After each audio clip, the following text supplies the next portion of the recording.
Assalamu alaikum and welcome back to another episode of Manifesting Muslimah. I'm your host, Zara Pedersen, and today we're going to talk about why things go wrong, or why the opposite of what it is that you want to attract tends to happen the minute you start trying to manifest the things that you want.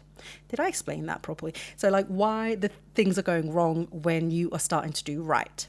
Okay, I can't really explain it better. I don't know. You'll probably read it much more eloquently in the title of this episode. So let's just stick with whatever I wrote there, which I haven't written yet because that's going to be a future me thing when I have to upload this episode. So let's not think about that too much. But I'm hoping that future Zara really nails it. And if not, girls, use your imagination. I don't know. I don't know what to do. Some days I'm more eloquent than others. And today, guess which day I'm having. Anyway, so let's talk a little bit about this because this is something that I see a lot. And as far as I'm aware, this is something that's kind of like, it's just another step. It's just another thing that you kind of have to go through when you're using the law of attraction to manifest your desires. So let's take an example, which is always my favorite example. Let's use money. Money is always such a universally understood and recognized desire. And at some point or another, if you've wanted to use the law of attraction or wanted to manifest something, you've probably thought about manifesting more money. So we can all, at least, recognize this manifestation. So let's say you've sat down and you're like, I want to manifest £1,000 this month, £1,000 or this week or whatever. And so you get started, you set a target, you go through the 7 steps that I talk about in my book, the framework of how to use the law of attraction for Muslims. So if you don't know that framework, you need to check out my book because honestly, it is one of the best resources that I've made. That one and my membership, I think like my 2 proudest things that I've done so far. Not to say that any of my other products are shared, but I play favorites. What can I say? I'm a bad mum. So you go through the steps, you recognize what it is that you want, you make a very clear, concise goal, you give, especially when it comes to money, you give it a home, you give it a purpose, you sit down, you make the dua, you start taking action towards the thing, you're decluttering in your life, looking at your expenses, your budget, things like that, looking at your friendship circles, whatever it might be, just clearing some of the resistance that is around you. And you go through all of the steps basically in the framework. And it's going well. It's going really well. You're starting to see a little bit of headway. You go through an old purse and you find £20 that you forgot was in there. You check your account and you got a refund from something that you forgot you were supposed to get a refund from. That it was going to take 10 days or whatever before the refund came through. Maybe somebody in your life was like, I didn't see you for your birthday or for Eid or whatever, and I forgot I had this present for you, and you get a gift card or again a little cash present or whatever, and you're starting to see like, money is starting to come in and like from unexpected places. It's really working, this thing. So you get excited about it and you're like, wow, yes, it's really working. And then you wake up one day and you sit in your car and you get a speeding ticket, or you got a parking ticket, or if you don't drive, you get in on the train, but you forgot to get a ticket, like a train ticket or something. Or just in general, a big bill comes in that month, a water bill. Something happened and you're like, I forgot that, something happened and there's a big water bill. I didn't expect it. I forgot about it. Whatever. Ultimately, you get an unexpected bill or an expense come up. Maybe a child needs braces or something. And you're just like, wait a minute, this is the exact opposite because this is going to cost me money. And I want to attract money. I want to receive money. So I don't feel comfortable paying that right now. Like, why is this happening? And so if nobody has told you, but I'm sure you've heard it, if you're interested in this topic, you've probably seen other people talk about this. This is a completely normal thing to happen. And it happens pretty much to everybody who tries to use the law of attraction. And in this step, a lot of things are happening here, okay? And a lot of it is literally just like about your psychology. Are you ready for this next step? Are you ready for this elevation? Are you ready to go there? And Allah subhanahu wa ta'ala is very good at this. Allah subhanahu wa ta'ala has an exquisite sense of humor. And he also has a remarkable way of making us learn, not by showing us, but by us experiencing and learning by our own selves, okay? So if we are trying to manifest money, we need to work on our mindset, of course, to understand that money is a dead thing, and we're the ones that are giving it energy. So like money is not an entity in and of itself. It is merely a projection of energy by other people, and it can be exchanged for whatever. You know, I keep telling the girls in my membership group, you know, money is easy. Money is very easy. Let's just think about it. You know, I've seen women sell feet pictures. I've seen a woman on TikTok sell farts in a jar and it made her a millionaire. You know, you can sell anything. You can, this doesn't have to be a sale. You can literally upload videos onto YouTube and monetize them. And while I make all of this sound easy, it's, you know, like, and some work has to go into it. It is easy. Money is easy. You can always find a way to make money if you really want to make money, but it is the ethical conundrum. Do you really want to fart in a jar and send it to people all around the world in order to make money? Probably not. Well, I don't know. I mean, I'm not here to judge you, sis. If that's your prerogative, khair inshallah. I don't know where we stand sort of Islamically on that, if that is sort of like, you know, last time I checked, nothing in the Quran or in the Hadith speak about women not being able to fart in a jar and give it to somebody for money. But I would argue that maybe you know, I'm going to shut up now. But the point is just that there are many ways to make money. But in order for us to make money in an easy way that feels effortless, that we can enjoy it, we also want to make money in the right way. And this is where we quite often find those little obstructions, because we're kind of like, okay, but I don't just want to make money just off of anything. That's what makes money difficult for most people. Albeit, as I said, money is actually really, really easy. So yeah, that was a little sidetrack there. But in order for you to still be able to attract money, receive money, you also have to have a mindset that attracts and wants to receive money. So if you have thoughts about money that you have to do something unethical, like selling farts in a jar. I don't know if that's an unethical thing. Sound off. Like, let me know. Message me over on Instagram. Is selling farts in a jar for money and sending it across the world to people who want your fart in a jar, is that unethical? Is that, like, give me your opinions on that, because I see it as a bit of a gray area right now, and I need somebody to just help me out. Because now that's going to be my Roman Empire until somebody explains this to me. So you need to have a correct mindset that is supporting the fact that money is easy. You have to have a mindset that supports that you don't have to be unethical, that it's not greedy for you to make more money, that making more money doesn't make you a less religious or a less good person or something, or that you can't manage money, that you're bad with money. Whatever the mindset around money is that you're holding on to, that's basically right now pushing money further away from you. And a lot of us have it in whatever capacity, right? For me, as a coach for many, many, many years, it was, I'm doing this to help people, and so I should want to do it for free. So it almost felt unethical for me for a long time to charge for what I do.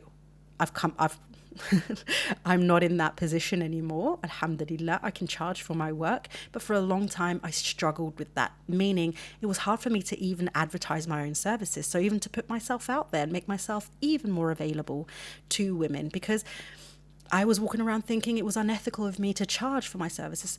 I should want to help people simply because I can, you know. So that was a thing for me. And for you, it could be something completely different. It could be, you know, it could be anything. It could be anything. I've heard quite a lot of people say they are afraid to make more money than their dad, like almost that, like it feels wrong to earn more than their dad or their spouse. They fear making, or even future spouses. I've also heard that, like, I'm afraid to make more too much money, then I might not be able to find a suitable spouse because men are going to be intimidated. It could be that you think money is dirty and unethical in general, and so you almost have like a disregard for money in general, even though you also recognize that you need money in order to, you know, live in this world. Maybe it's that you think you're, as I said, like irresponsible, with money. Maybe you're worried that you'll spend money wrong. Maybe you're worried that you'll make so much money you don't know how to control the money. Maybe you're afraid of the success or the commitments and the responsibility that money will come with. There are so many reasons why you could right now in your mindset subconsciously be pushing away money, and you need to know why that is, right? So you need to do the work. And if you're wondering how you get started on that work, I've actually got a course called Belief Breakthrough where I take you through how to uncover those beliefs and rewrite them to something that is far more helpful to you. Again, everything that I talk about that is mine is linked wherever I have links, okay? But you should definitely check that out, because that is one way for you to identify what those beliefs are, understand why they're there, and then change them in a way that it'll last instead of just something that is temporary. Okay. That was another little sidetrack. But so when you're trying to attract the money, you have to work on your mindset. So you start doing that and you start saying maybe affirmations, maybe you're meditating on something, maybe you're taking action and you're thinking, oh, I can always get another job, whatever. And then you get hit by this one thing, that bill or unexpected expense that you're like, what? Where did that come from? This right here is not an obstacle that is meant to deter you. It is an obstacle that is meant to teach you. It's meant to make you elevate. It's meant to make you push back. So Allah will send that in because he'll say, are you serious about this time? Because you've probably said it before. I want to make more money, and then nothing happened, right? And so when we show this sign to Allah, I am ready to go into the next step. I'm ready to elevate myself. I'm ready to commit to a healthy finances in my family or business or whatever. Allah will say, okay, I'll give it to you, but you have to show me that you're ready to receive the blessing. And that might mean he might send you a big bill, because your mindset when receiving that bill, the way you react to receiving that bill, tells Allah and even yourself everything you need to still either work on, or whether or not there's something that's still not been worked on to begin with. So if you receive the bill, and let's say one of your mindsets, beliefs before was that you don't believe that there's enough money. So if you have too much money, that must mean somebody else doesn't have enough. And so you feel guilty for spending the money, almost like, or taking or earning more money. And then a bill comes in, and now it's almost like the roles have reversed. You're afraid to spend the money because that means that you don't have any money and then somebody else has the money. So you're still living in the same mindset. You haven't given up on the mindset of, I was going to say more money is being printed every day, but money is digital. It's not even being printed. It is literally a number on a screen for most people. There's still some places that uses cash money, but you know what I mean? Like, money is being made every single day. It is digital. There are so much money in the world. There is so much money. There is so much money in the world. It is unfathomable. So, your idea of there not being enough for everything to go around could be blocking you. So when you receive that bill, that unexpected, wow, okay, brain fart, expense, thank you. Thank you I'm sure you screamed it and then I heard it. So thank you, that I'm thanking you. An unexpected expense. It is basically checking whether or not you still believe that old belief, and if you're letting that old belief get to you. It could also be that there's never enough, like not for that whether or not there's any other people, but that you fear that you'll never have enough money, meaning I'm always in lack, I never have enough money. And so when Allah sends that expense, it's to show you there is still enough. It's safe for you to spend it. And if you spend it with the mindset of, I can always get more, then the more will come.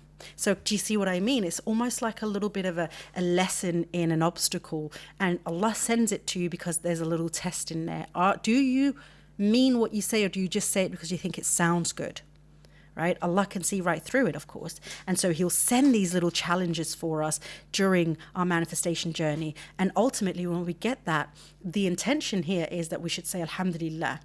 Now, we might get frustrated and annoyed initially, but ultimately, if we have really done the inner work, then that obstacle or challenge that comes our way doesn't even matter. It's like oh well, It is what it is. More money will come. Oh, that's fine. Actually, alhamdulillah, because, I found the £20 and somebody gave me that belated Eid present or birthday present that was money, and I actually have enough to pay. So I can pay it and I'm not even going to look back on it, and I'm just going to continue on with my journey. Or you can turn around, which is what a lot of people do, because they face this obstacle and they see it as a sign that they're not going to get it. This doesn't work for them. Law of attraction is not for them. No, Allah doesn't love them. He loves everybody else, but not them. And then they stop. They just stop. They see it as a sign of, oh, I can't believe this happened. And then they'll fall back, and then they'll let the mind think and the negative thoughts to spiral back up. You see, there isn't enough. You see, every time you're trying to make more money, you get another bill. You see what happens? See? How dare you even try to better yourself?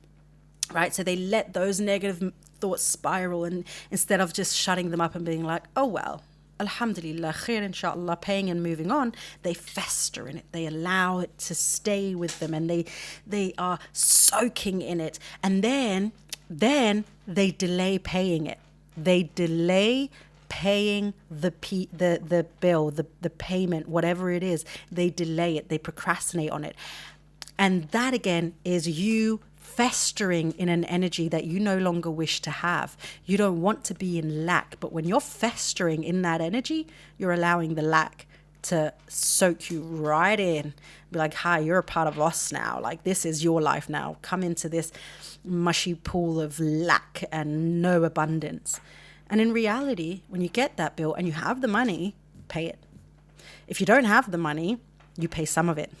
You see, it's an action. You take the action and you receive whatever it is with open arms, even a bill.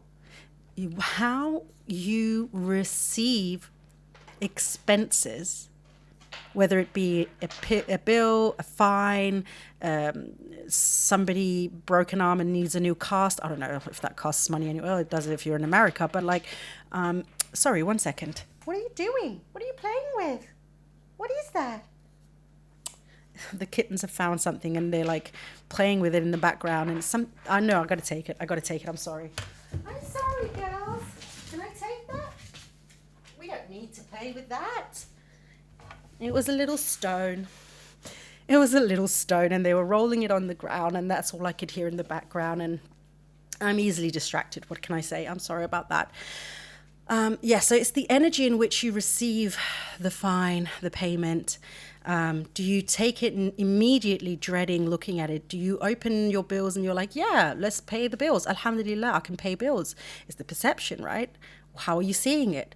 The energy you're receiving. Alhamdulillah, I have a home I can pay water bills for and electricity for. There are people who don't have homes.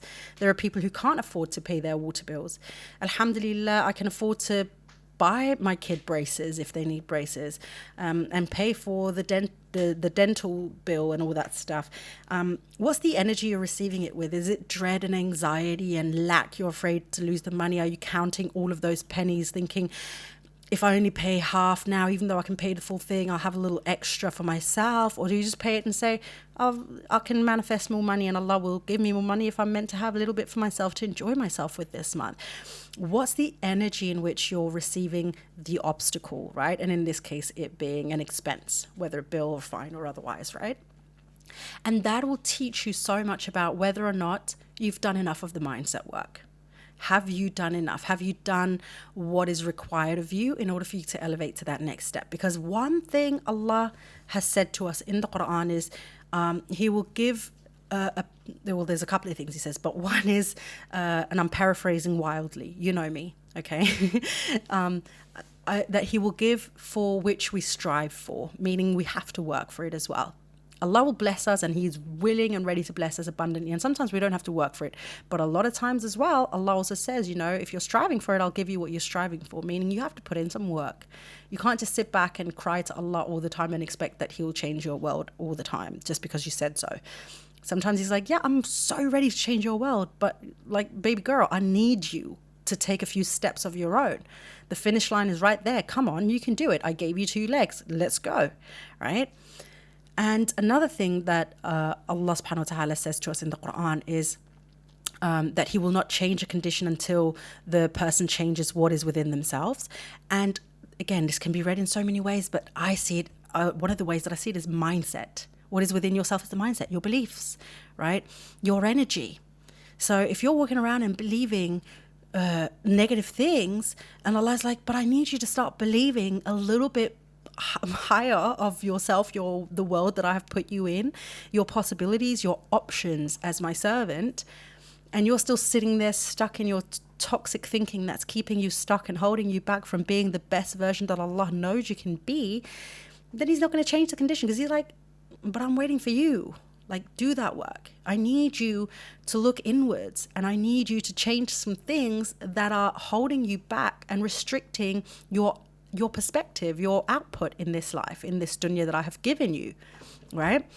So Allah subhanahu wa ta'ala is affirming this to us throughout the Quran. And when we sit down and we have to do that work, yeah, it can be tedious. It's not always fun or glamorous. And it's not the kind of stuff you want to put on social media because it looks cute as a vision board or a Pinterest board or something, or like some cute affirmations you can repeat. But it's the kind of work that'll get you from A to B. It's the kind of work that not only going to get you from A to B, it's going to make you complete the whole alphabet. Like, let's get all the way through the alphabet, right? Because doing an affirmation might get you from A to B, but then the moment you see that first obstacle or challenge, you're going to give up, because an affirmation is not going to go in and change a belief that you don't even know exists. It's not going to go in and alter something. If you're saying, I am worthy of making money, but your mindset, your belief system has nothing to do about your worth of making money. It has to do with your ultimate belief that money is bad, or that there's just not enough money, or that you have to do something unethical in order to get money. Do you see what I mean? So this is where you have to go in and do so much mindset work as well, and do the right mindset work. It is so important to understand what is going on inside of yourself before you can change it. When you go to the doctor, they're not just going to give you paracetamol, or you say, oh, I have a stomach ache, and then they say, okay, here's some chemotherapy. No. They got to diagnose it and then give the right treatment to treat you, make it better. And it's the same thing for us when it comes to our mindset and beliefs. We have to understand what it is that we're treating ourselves for. Because sometimes it is nothing to do with money. It has something to do with something completely different when we really think about it. A memory, somebody said something to us when we were small and we just held on to it. And it just kind of spread like vines into other aspects of our lives. And now we're struggling in other areas that had nothing to do with what the comment was in the first place, right? So this is why it's so important. But that setback, that little obstacle, that challenge that comes in when something goes wrong, that is there for a reason. Because if you allow that to stop you, that means you're not quite there yet. It means there's still some work to be done. It means that you might have to go back again and look at your mindset and your belief system. What there does not support how I want to move into the next chapter of my life, and what needs to be changed, altered, zhuzhed up a bit before I can do it with new interest, vigor, excitement, right? And go through those things one more time and then try again, right? And constantly remind yourself that nothing is going wrong. The fact that you're seeing this challenge and obstacle means the right things are happening. Everything that is meant to happen is happening. So it's not by a mistake that Allah has sent that challenge, that little obstacle your way. It is by divine design. It is because Allah knows it's time for you to check yourself on something. To whether it is to see, oh, I need some more work on this, or for you to look back and be like, wait a minute, I just paid that, I didn't even think about it and I still got money. Wow, I've come such a long way. Whatever it is, regardless if it's one way or the other, it's for you to recognize something within yourself. And that is why it is so imperative that it is there in that journey. It is so important that we get that little quote unquote setback on our manifestation journey. This is why it is happening. This is why it is so important for us, because it is a moment for us to stop and reflect. It is a moment for us to take stock. It is a moment for us to check in with ourselves, check in with whether or not what we're doing is working, or if we still need to do some more work or jujid, or just continue happily on our journey. And regardless of what that obstacle is, my darling, and I will leave you with these last few words here, is regardless of what the obstacle is, Know and trust that it is from the divine. Allah has sent it. And it is not meant to deter you. It is meant to make you reflect. That is what it is meant for. It is meant to make you reflect. And Allah wants you to have the thing. But in order for Him to give you the thing in ways that you can't even imagine, in ways that are so much better than what you thought would be the best possible way, you need to do the work as well for yourself. Show Allah that you're ready to receive the manifestation. Show Allah that you're ready for the blessing, that you've grown, that you've evolved, that your mindset is where it's supposed to be in order for you to take the blessing and not only take it in, but also hold it and make the most of it, the best of it. Show Allah that not only do you accept His blessing with open arms, you're also in a position where you can show the most gratitude for it, do the most with the blessing, give of the blessing in however ways you can give with the blessing, and grow the blessing, not only because Allah wills it, but because you want it at the same time. You want it enough for you to constantly show Allah that you are ready and willing to work for it. All right, my darling, I will love you and leave you here. Thank you so much for watching. I hope for listening. I hope there was something beneficial for you in this episode. As usual, please do rate and review this podcast wherever you're listening in from. It does help other potential listeners find the podcast, and it also helps apparently with the rankings. I think on Apple. I'm not so sure on Spotify, but either way, the point is it actually helps. And don't forget to share it with your friends, share it on social media, help spread the word. Inshallah, I love you so very much, and I will see you in the next episode. But until then, my darling friend, please don't forget to live in love.